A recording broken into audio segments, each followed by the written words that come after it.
धम्मं शरणं गच्छामि संघं शरणं गच्छामि। का पुरस्कार भीमराव गायकवाड़ सर की ओर से 500 रुपए का पुरस्कार। जिस प्रकार पुरस्कारों की बरसात यहाँ हो रही है, परंतु तालियां नहीं बज रही है, इतनी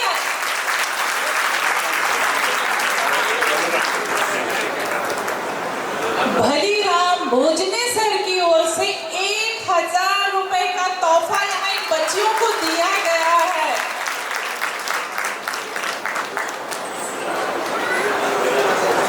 सुबेदार राठौर सर की ओर से 500 रुपए का पुरस्कार। साथ ही अनमोल सूर संगम के संचालक दिल्ली ओर से 500 रुपए का पुरस्कार। क्या बात है, क्या बात है। इन्होंने अपनी जो नृत्य के जरिए जो समा बांधा है ना, सभी का मन मुग्ध कर लिया। पुरस्कारों की बौछार मेरे हाथ में है, तो संचालिका जी प्लीज आप मंच की ओर आ जाइए। नहीं, आपका तुलाराम धांधे सर की ओर से 200 रुपए। आज वो किसी कारणवश नहीं आ पाए हैं, परंतु उनकी सहयोगी यहाँ उपस्थित हुई है। इन सभी पुरस्कार यानी कि मेरी मुट्ठी हाथ में बंधी नहीं रही है, इतने सारे पुरस्कार इन हाथों में समा गए हैं, तो मैं उन्हें देना चाहूंगी। किसके हाथ से? मंगला मैडम सर, किसके हाथ से देना है? जय मैडम सामने।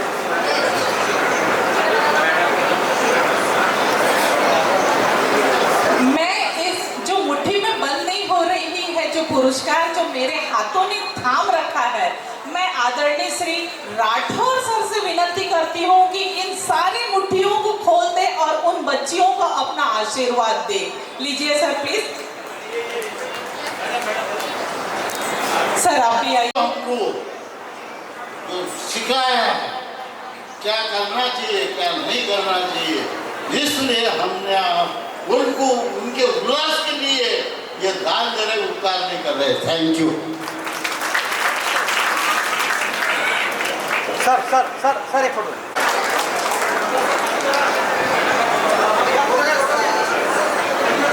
ट्रॉफी। दोस्तों, जब हम सरहद पे अपनी कामयाबी के झंडे गाड़ते हैं तो हमें मोमेंटो ट्रॉफी से नवाजा। सर आगे देखिए। भूखे में गोताखोर लगाता है, जा जाकर खाली हाथ लौट कर आता है। मिलते नहीं सहजे मोती गहरे पानी में, मिलते नहीं सहजे मोती गहरे पानी में, बढ़ता दुगना उत्साह इसी हैरानी में। मुट्ठी उसकी हर बार खाली नहीं होती, लहरों से डरकर मौका पार नहीं होती, कोशिश करने वालों की कभी हार नहीं होती। जी हाँ दोस्तों, हम सर को शॉल देकर के उनका यहाँ सम्मान किया जा रहा है। ये तो मैं सोचती हूँ कि एक हमने जो इतनी बड़ी योगदान दी है, उसके लिए हमारे महा रेजिमेंट की ओर से जो ये सम्मान चिन्ह दे करके आपका सत्कार कर रहे हैं, हम सभी यहाँ जितने उपस्थित लोग।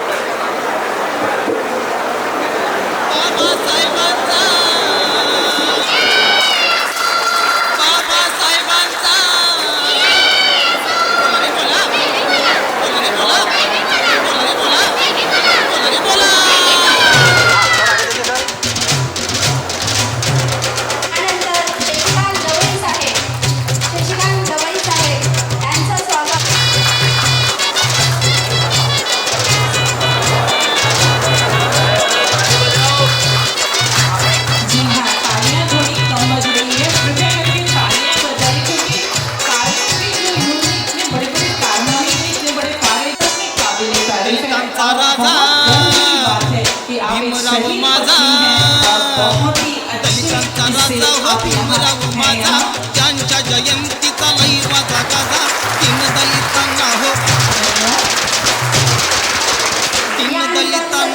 आनंद झाला न, जयंती सोहळा गरजून गेला। तीन दलितांना हो आनंद झाला न, जयंती सोहळा गरजून गेला।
जो शहीद हुए हैं उनकी जरा याद करो कुर्बानी।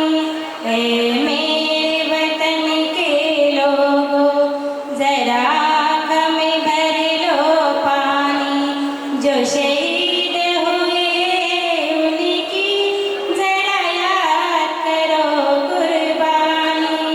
जरा याद करो कुर्बानी। जरा याद करो कुर्बानी। जय किया जाएगा। जैसे कि सबसे पहले समता सैनिक दल के वानखड़े साहब और उनकी टीम मंच पर आए और उनका स्वागत कैप्टन राजू प्रसाद करेंगे। मैं इसे उनको विनती करता हूँ। समता सैनिक दल की पूरी टीम, कैप्टन, चाहे कोरोना काल हो, आपने इस देश को बचाया है। अरे अपने सरताज की तरह इस देश को संभाला है। आपको नहीं पता आप क्या चीज हो। इसीलिए मैं कहता हूँ की रेत हूं मैं, सियाचिन का आसमां हूं मैं। अरे 9 दिन बर्फ में दफन रह के भी जिंदा रहता हूं मैं। 9 दिन बर्फ में दफन रह के भी जिंदा रहता हूं मैं।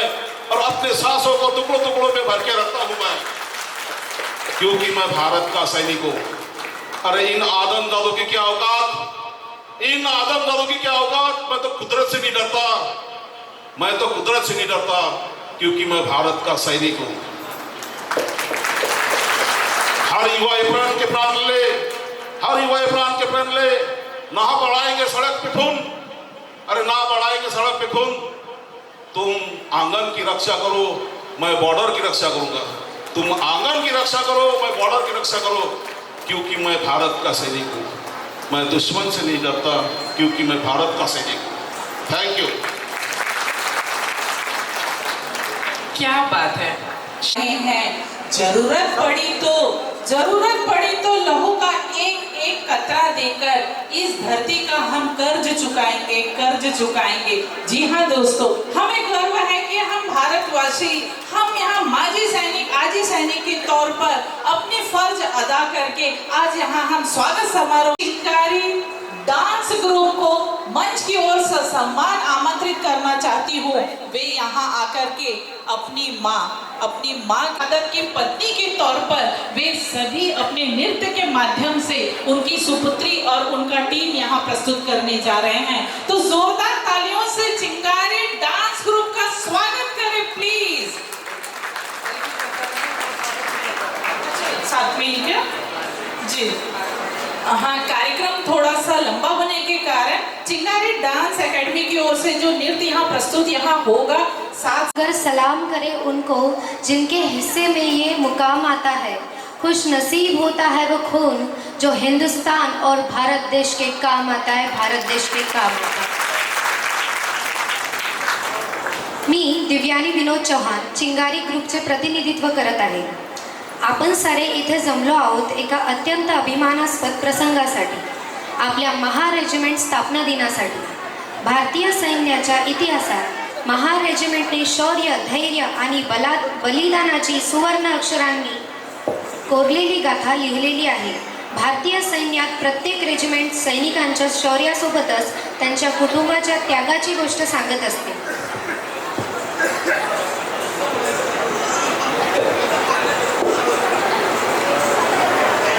तसेच महार रेजिमेंटला एक सर्वोच्च पदक परमवीर चक्र ते मेजर रामस्वामी परमेश्वरम यांच्यामुळे प्राप्त झालेले आहे। महार रेजिमेंट आहे देशाचा अभिमान, महार रेजिमेंट आहे देशाचा अभिमान। जय जयकार घुमतो साऱ्या भारतात महान, प्रत्येक भारतीय म्हणतो गर्वाने उभा राहून जय महार जय जवान, जय महार जय जवान। भारत माता की।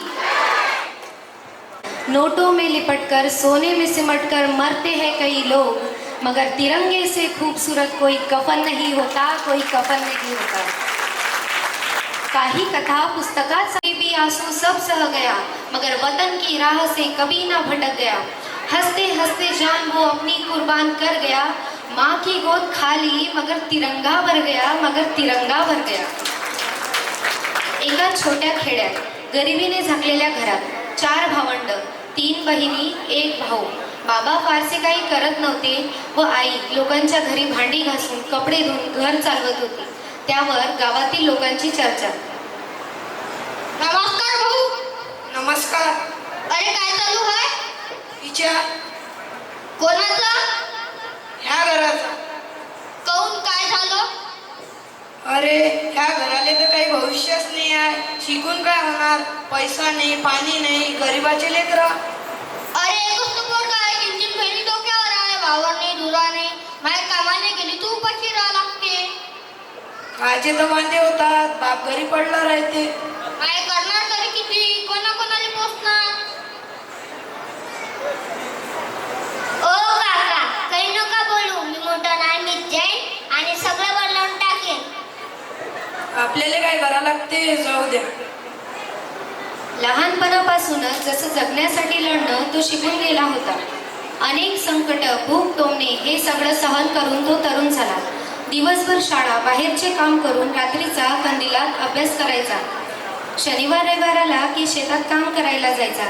निंदण, खुरपण, सोयाबीन सोंगणं व उतारीला जायचा. हे सगळं करून त्याने मिलिटरीची कठीण परीक्षा पास केली. आता देशासाठी झटणं हीच त्याची खरी ओळख झाली व तो ट्रेनिंगला निघाला.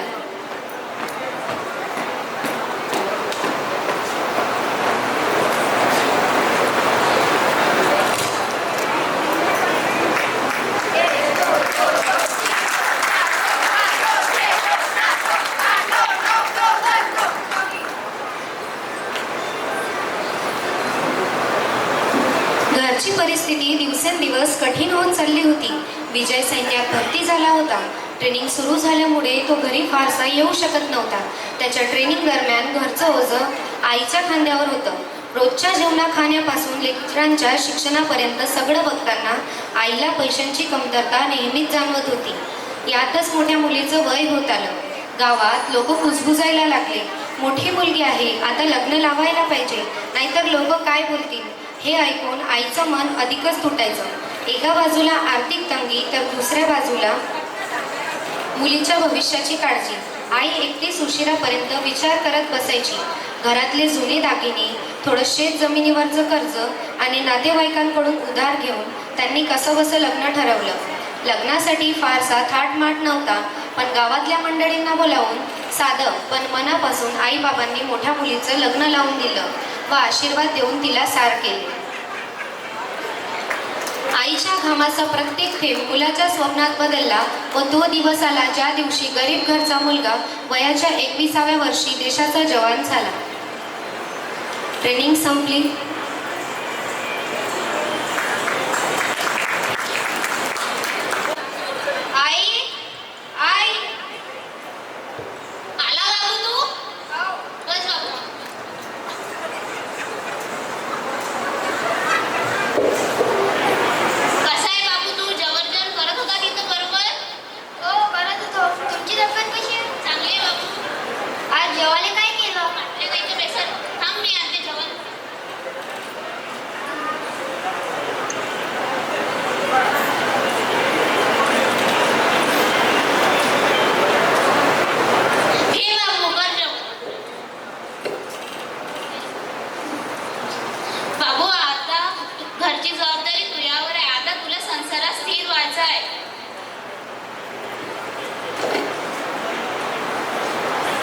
त्यानंतर आईने विजयचं लग्न एका सुकन्येशी ठरवलं.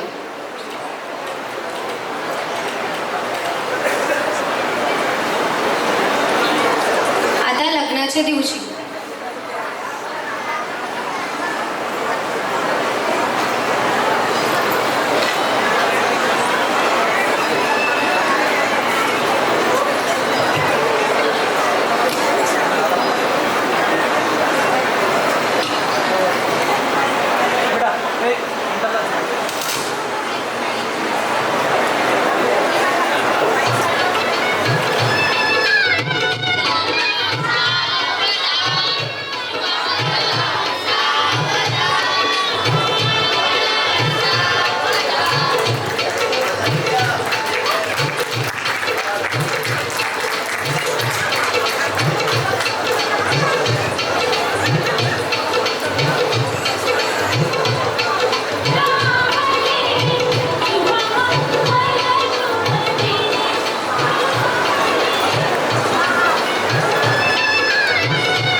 संसाराची नवी पायरी सुरू झाली.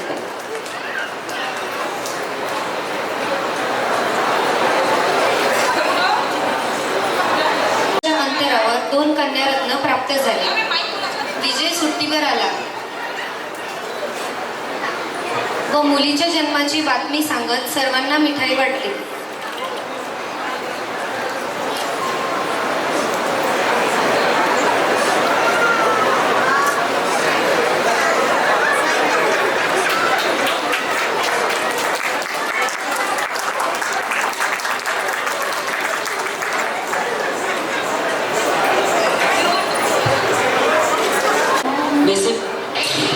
अरे माँ बस करो, कितना खिलाओगी? खा ले बेटा, वैसे भी मेरे हाथ का बना हुआ खाना पूरे साल में एक ही बार तो खाता है. भैया इस बार 2 राखी बनवा लो, पिछले रक्षाबंधन में भी नहीं थे आप. मेरी प्यारी सी बहन को मेरी उम्र लग जाए. अरे अरे अरे मेरी प्यारी गुड़िया. हेलो हेलो कैप्टन, आपकी छुट्टी रद्द की गई है. आपको जल्द से जल्द सरहद पे रिपोर्ट करना होगा. Yes sir. जय हिंद. करुणा मला वाढेला ड्युटी देताना काय सांगितलं? आई बाबांनी मुलाला कोण पाहणार? तुम्ही असं नका बोलू. मी वचन देते की मुलांना आणि आई बाबांना मी पाहणार.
मुझे जाती कि घर कब आओगे, कि घर कब आओगे, लिखो कब आओगे, कि तुम बिन ये घर सोना सोना है।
चिंगारी से जुनून तक हर खतरा बोल रहा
लग्नाच्या 4 वर्षातच तो कायमचा दूर झाला. आसाम बॉर्डरवर रात्रीची ड्युटी असताना अचानक आतंकवादी हल्ला झाल्यामुळे नायक सुभेदार विजय चौहान वीरगतीला प्राप्त झाले.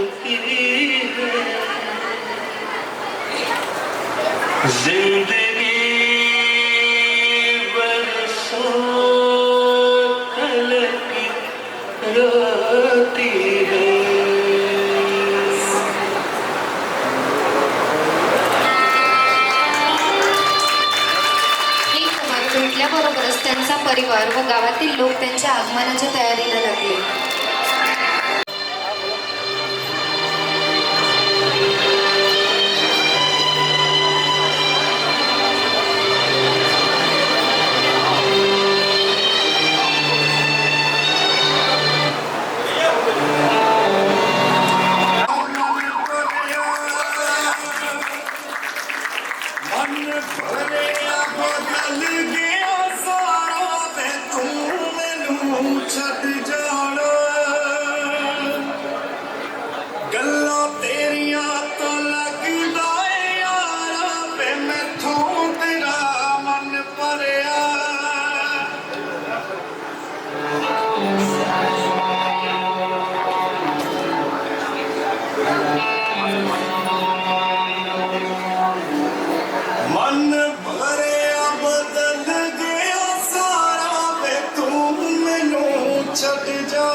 आज हे गाव डोळ्यात आसवं घेऊन उभं आहे, कारण या मातीत जन्मलेला टिंकीज आज तिरंगा लिपटून आलाय.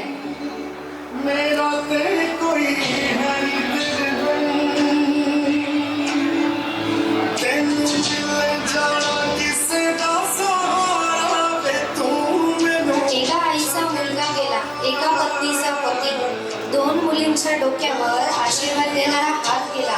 शौर्य कधी मरत नाही, ते सदैव जिवंत राहते.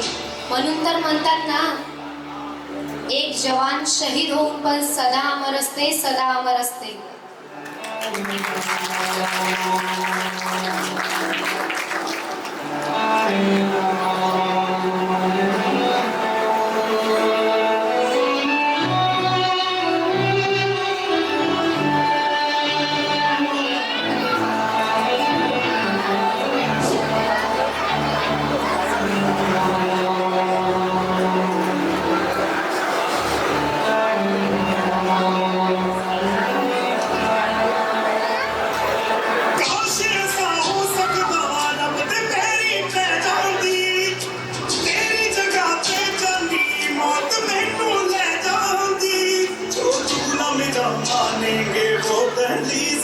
दादा, तुला 2 राख्या बांधल्या तरी तुझी रक्षा नाही करू शकली. माफ कर मला.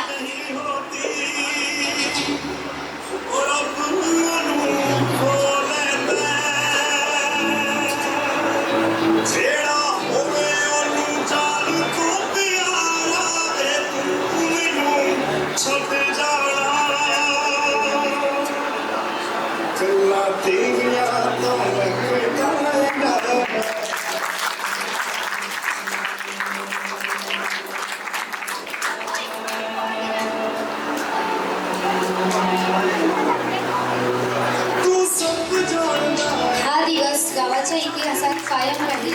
आज एका जवानाचं बलिदान संपूर्ण गावाचा अभिमान झाला आहे.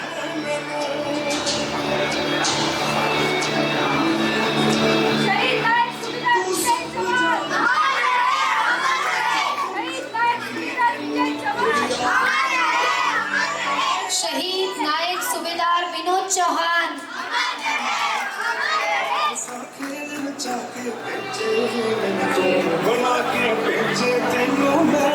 वंदे वंदे.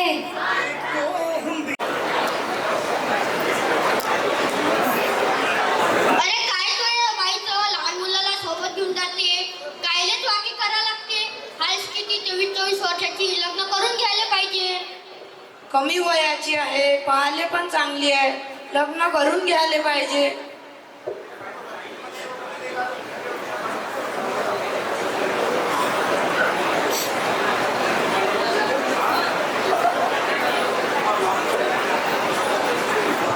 आत्या गावातले लोक पहा ना कसे बोलत आहे. का बरं काय झालं? गावातले लोक बोलत आहे की लग्न करून घ्यायला पाहिजे. वयच किती आहे असे तसे. जाऊ दे, लक्ष नको देऊ त्यांच्याकडे. त्यांचं कामच असे तसं बोलायचं.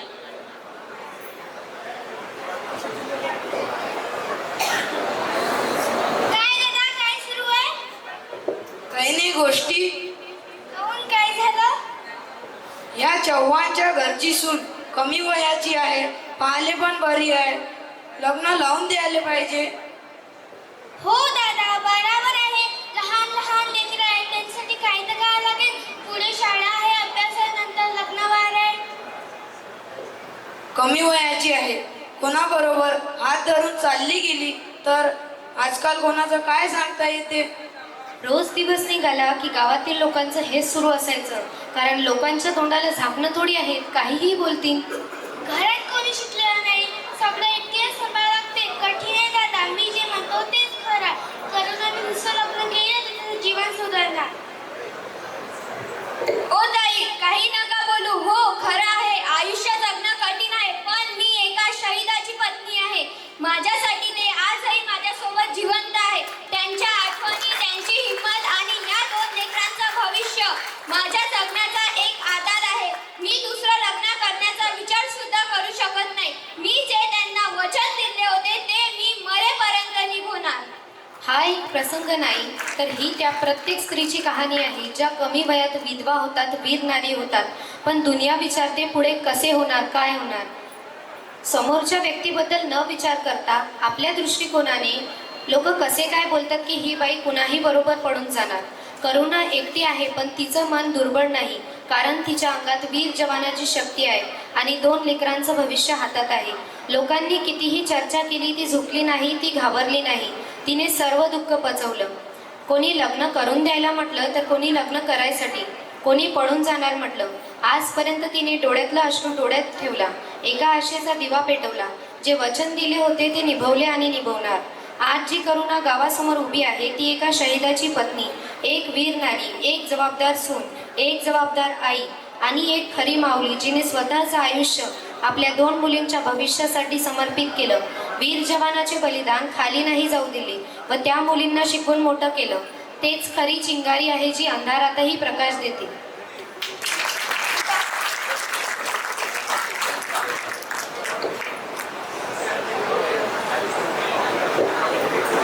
मुली मोठ्या झाल्या तेव्हा त्यांना कॉल आला.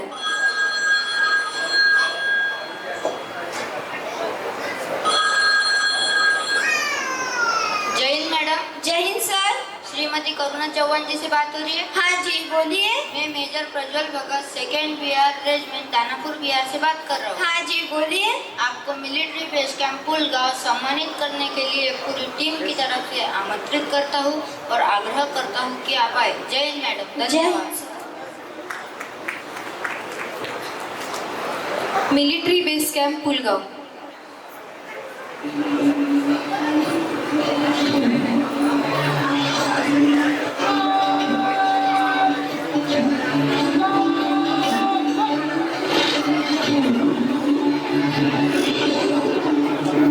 मार्च 2009 आसाम बॉर्डरवर रात्रीची ड्युटी असताना अचानक आतंकवादी हल्ला झाल्यामुळे एका नक्षलवाद्याला शूट करताना जे बहादुरी दाखवली व भारतीय सैन्यात जीवाचे 12 वर्षाचे योगदान दिले व स्वतःच्या आयुष्याची पर्वा न करता बलिदान दिले व देशासाठी शहीद झाले, आज सरकारला त्यांच्या 18 वर्षाच्या उशिरासाठी खेद आहे आणि त्यांच्या परिवाराला क्षमा मागत आहे की नायक सुभेदार विनोद चौहान यांना मरणोपरांत शौर्य चक्राने सन्मानित केले जाते. अगर जान जाती है तो जाए रे माई, अभी तेरी आन न जाए रे, जला देंगे अपनी हम चिताए तुझ पे ओ माई, कभी कोई आँच ना आए रे. व त्यापुढे त्यांच्या मुली त्यांच्या आईने स्वाभिमानाने शिकवलेल्या मार्गावर चालतात. दिस स्टोरी इज बिंग कंटिन्यू.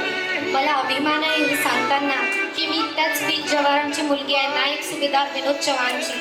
मला खूप गर्व आहे हे सांगताना की मी हे कहाणी माझ्या आईला व पूर्ण इंडियन आर्मीच्या सैनिकांना समर्पित करते आणि आमच्या सर्व टीमकडून इंडियन आर्मीला व माय माऊलीला हे नाट्य समर्पित आहे. सिद्धांत एक शिकवून जे आईने आम्हाला दिला, तू थांबणार नाही, तू झुकणार नाही, तू मरणार नाही, तू लढणार, तू गरजणार, तू बरसणार, तू दामिनी गजकामिनी, तू अजय, तू प्रलय, तू नारी, तू कटारी, तुझ्याच पासून सृष्टी सारी, तू जननी, तूच अग्नी, तूच ज्वाला, तू आहेस, तू आहेस.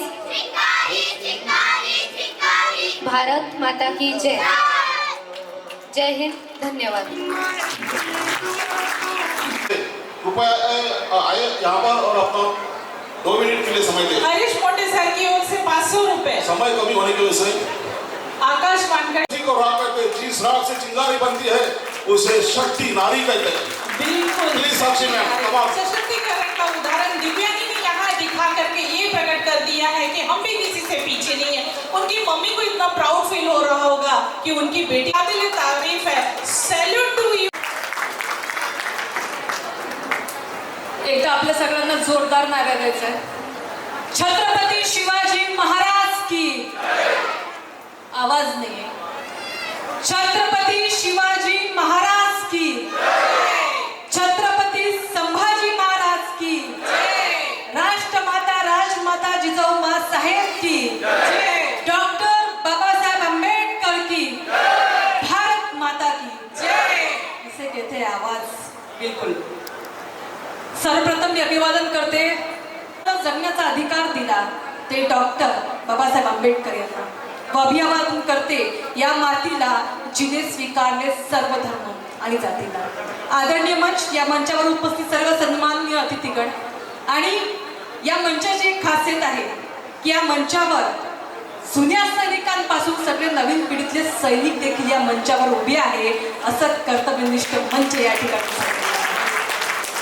आणि या ठिकाणी या यशस्वी सैनिक फेडरेशनच्या वतीनं जो कार्यक्रम आयोजित केला आहे त्या कार्यक्रमाला इथे उपस्थित सर्व आजी माजी सैनिक आणि इथे उपस्थित सर्व महिलागण. खऱ्या अर्थाने महत्वाचं काय असतं, कारण ज्यावेळेस मी आता कार्यक्रम बघत होती त्यावेळेस असं लक्षात आलं की खऱ्या अर्थाने स्थापना दिवस कशाला म्हणतात तर तो आजचा हा कार्यक्रम आहे. कारण ज्यावेळेस आम्ही बघतो की आमचा सैनिक हा या देशासाठी काय करतो. मी एका सैनिकाच्या पोराला प्रश्न विचारला की बाळा सांग या राष्ट्रध्वजात किती रंग आहे. त्यावेळेस सैनिकाच्या पोराने उत्तर दिलं, म्हणे ताई या राष्ट्रध्वजात ना 5 रंग आहेत. मी म्हटलं 5 रंग ते कोणते? केशरी, पांढरा, हिरवा हा आपल्या सगळ्यांना असं माहिती आहे. म्हटलं 4था रंग कोणता रे? त्यावेळेस त्यांनी उत्तर दिलं, त्या अशोक चक्रामध्ये निळा जो समतेचं प्रतीक असलेला रंग आहे ना तो रंग म्हणजे 4था रंग आहे. मग मी त्याला विचारलं, इथपर्यंत ठीक होतं, पण 5वा रंग म्हणजे कोणता? तर त्या एका सैनिकाच्या पोरानं उत्तर दिलं, सर तो सैनिकाचा पोरगा म्हणतो जेव्हा माझा बाप या देशासाठी शहीद होतो त्याच्या अंगावर ज्यावेळेस तो तिरंगा लावला जातो आणि त्या तिरंगाला जेव्हा ते रक्त लागतं ना ते लागलेलं रक्त म्हणजे या देशाचा 5 रंग आणि तेच आज या मुलांनी या ठिकाणी दाखवलं. मी ज्यावेळेस ती नाटिका बघत होती ना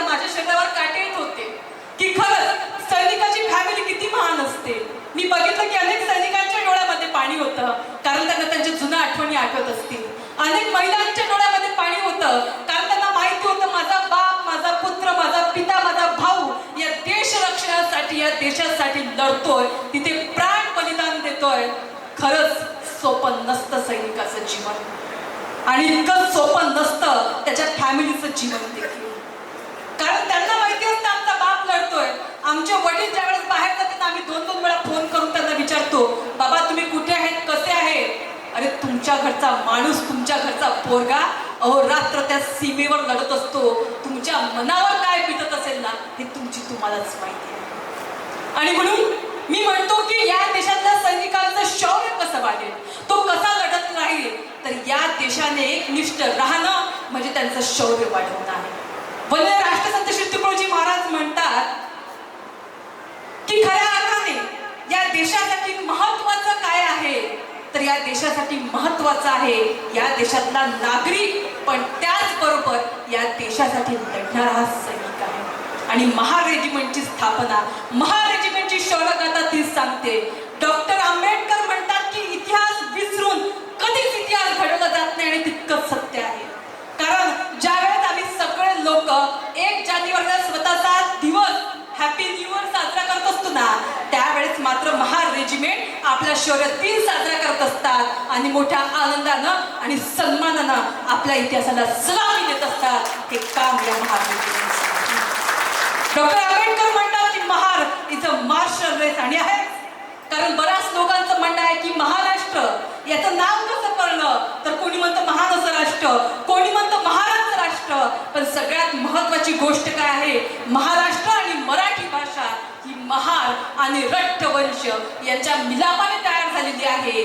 म्हणून हा महार जो सैनिक आहे, महार नागरिक आहे, तो या महाराष्ट्राचा मूळ रहिवासी आहे, तो होतकरू आहे, तो स्वाभिमानी आहे आणि खऱ्या अर्थाने तो इथला राज्यकर्ता देखील आहे. हा इतिहास सांगतो. आपण आजही आदिवासी भागामध्ये बघतो, मी तुमचे 15 मिनिटं घेईल फक्त.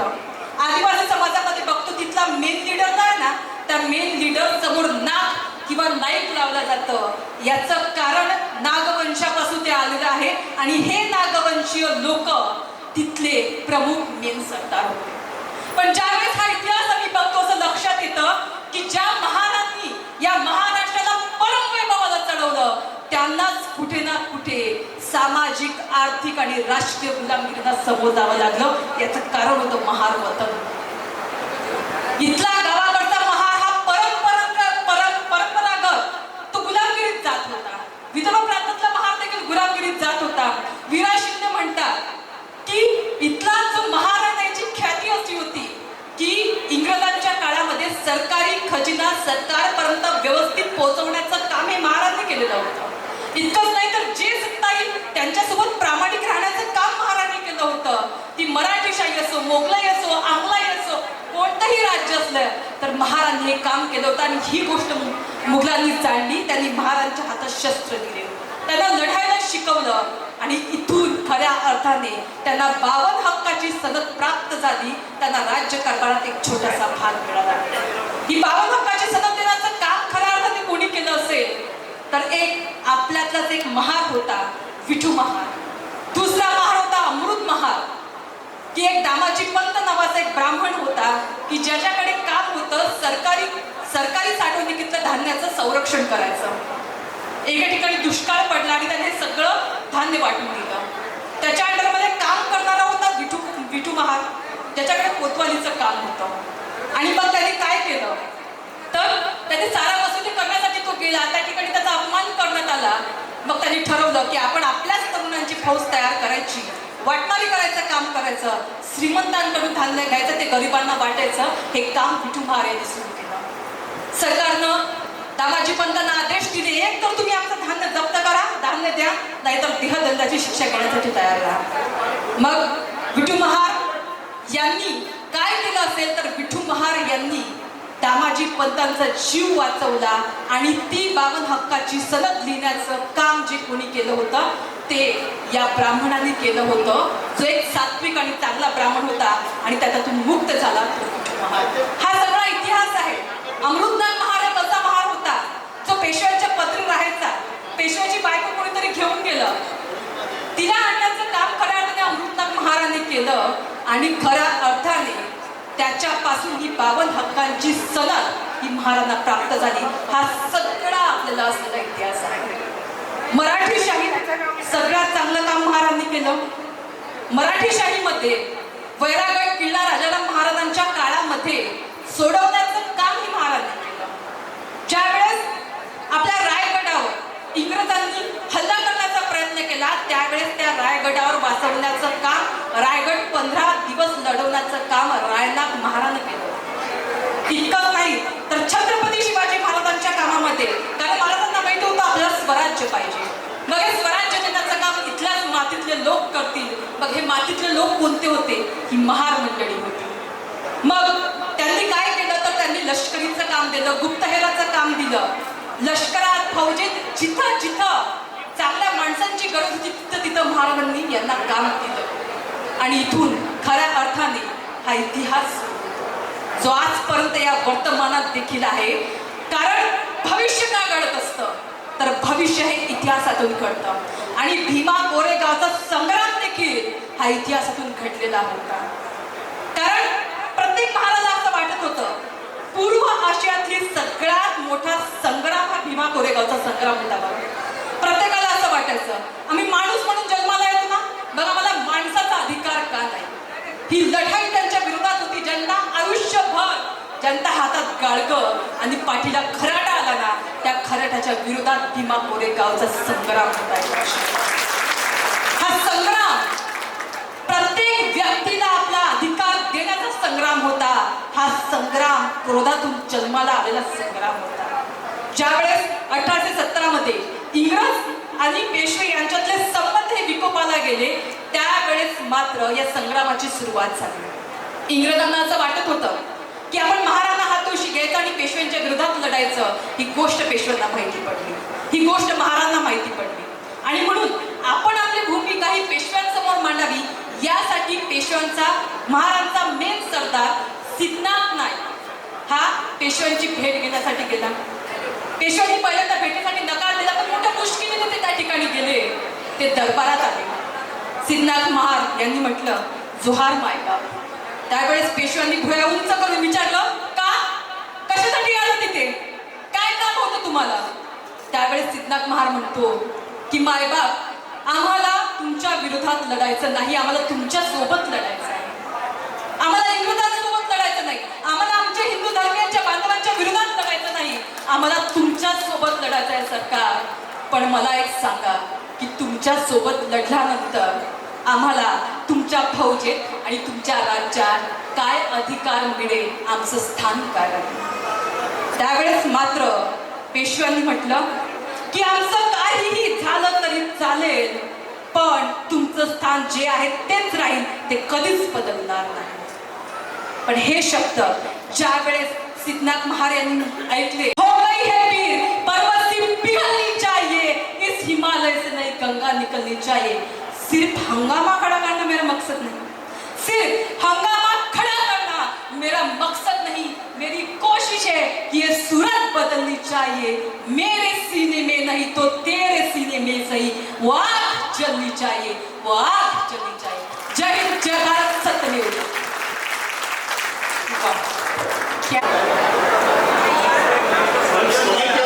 की ओर आप खुद ब खुद आ जाए क्योंकि समय हमारे पास बहुत कम है, तो प्लीज आ जाइए स्टेज के पास.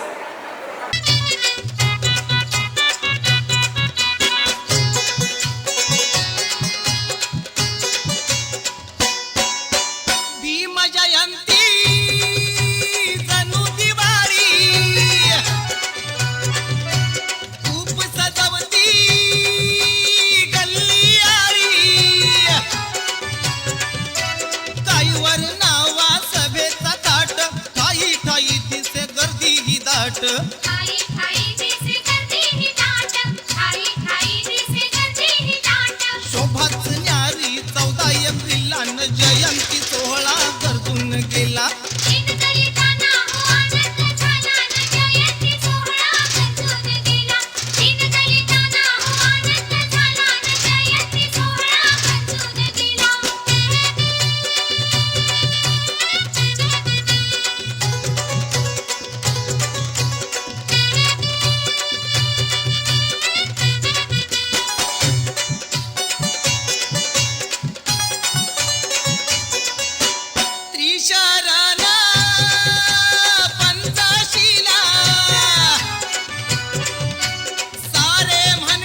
पर्दे से आते हैं, हमें तड़पाते हैं, जो चिट्ठी आती है वो पूछे जाती है कि घर कब आओगे, कि घर कब आओगे, कि खो कब आओगे, कि तुम लिए घर सुना सुना है।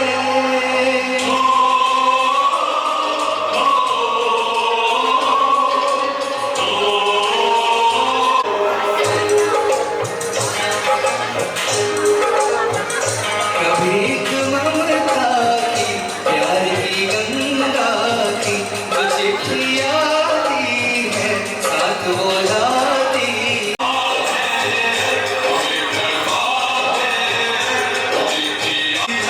घर कब आओगे, घर कब हवा बता मेरा इतना काम करेगी क्या, मेरे जाओ जाओ मेरे दोस्तों को सदा दे। थोड़ी दूर है घर मेरा, मेरे घर में है मेरी बूढ़ी माँ, मेरी माँ के पैरों को छूके तू उसे उसके बेटे का नाम दे। गुजरने वाली हवा जरा मेरे दोस्तों मेरे दिलरुबा, मेरी माँ को मेरा पैगाम दे, उन्हें जाके तू ये पैगाम दे।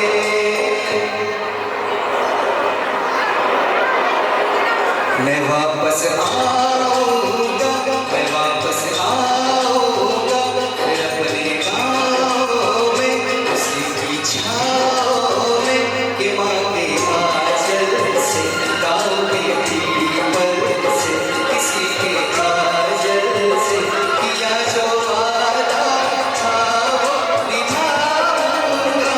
मैं आऊंगा, मैं आऊंगा, मैं आऊंगा।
दर्जनों घायल होने की सूचना।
जो तेरे लिए सौ दर्द सहे महफूज रहे तेरी आन सदा चाहे जान मेरी ये रहे न रहे।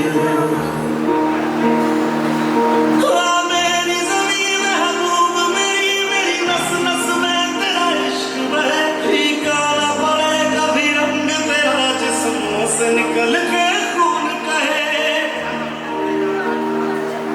तेरी मिट्टी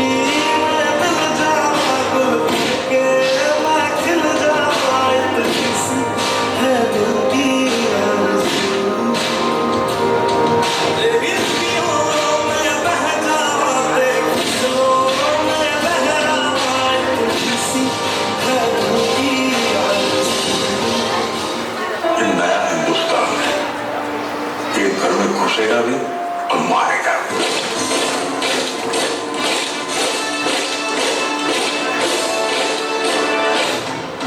मैं कर्नल सोफिया कुरैशी, मैं विंग कमांडर योमिका सिंह। क्या आप इसके लिए तैयार हो? Yes, sir. क्या आप इसके लिए आपका खून खोल रहे हैं? Yes, sir. वो आदमी,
सबसे बड़ा एक्शन ऑपरेशन सिंधु भारत की पाकिस्तान पर एयर स्ट्राइक पहलगाम हमले का दिया पता।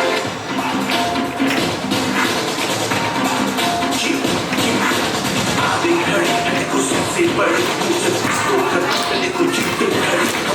से इंतजार था आज की शाम का। अब देखो क्या कर रहा है ये बड़ा हिंदुस्तान का। मैं हूँ उस देश का बैठ के नजारा स्क्रैपल और बेस का। चलू के चलू ढाई ढाई चाल मैं खेल मेरा होगा ये देख लंबी रेस का। मुट्ठी में मेरे जाऊंगा मैं वो करके दिखाऊंगा। से हूँ खाली हाथ नहीं जाऊंगा मैं। जब जब मैं छाड़ दूंगा तो मैं तो खाड़ दूंगा। जहाँ से तू आया है ना वहीं तुझे खाड़ दूंगा। तेरी जमीन पे आज तुझे ही पछाड़ दूंगा। झंडा इंडिया का बटे गाड़ दूंगा।